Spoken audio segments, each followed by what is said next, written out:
হাবড়ায় তৃণমূলের প্রচারে উত্তেজনা, স্লোগান যুদ্ধ, এলইডি স্ক্রিনে বিজেপি প্রার্থীর ভিডিও চালিয়ে প্রচার, ব্যক্তিগত কুৎসার অভিযোগে প্রতিবাদ বিজেপির।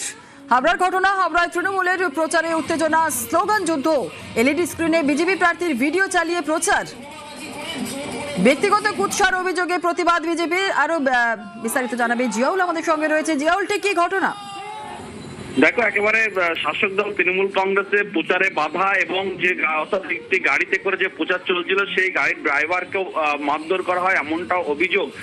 ফলে মূলত এলইডি স্ক্রিনে বিজেপির প্রার্থীর বিরুদ্ধে ভিডিও প্রচার করছিল তৃণমূল। ফলে এই বিজেপি প্রার্থীর নিয়ে একাধিক তার ব্যক্তিগত আর কি প্রচার করা হচ্ছিল, ফলে কুৎসা বানানো হচ্ছিল, তিনি একাধিক খুনের সঙ্গে যুক্ত, ফলে সেই ধরনের প্রচার করা হচ্ছিল এবং তা নিয়ে কিন্তু বিজেপি কর্মী সমর্থকরা তারা নির্বাচন কমিশনকে জানায়। তারপরে সেই একটি গাড়িকে আটক করে। পরবর্তীকালে আবার দেখা যায় সেই একই গাড়িতে প্রচার করছে, সেই একই ধরনের ভিডিও, অর্থাৎ ভিডিও জয়েন স্ক্রিনের মাধ্যমে প্রচার করা হচ্ছে এবং কুৎসা রটানো হচ্ছে বিজেপি প্রার্থীর নামে।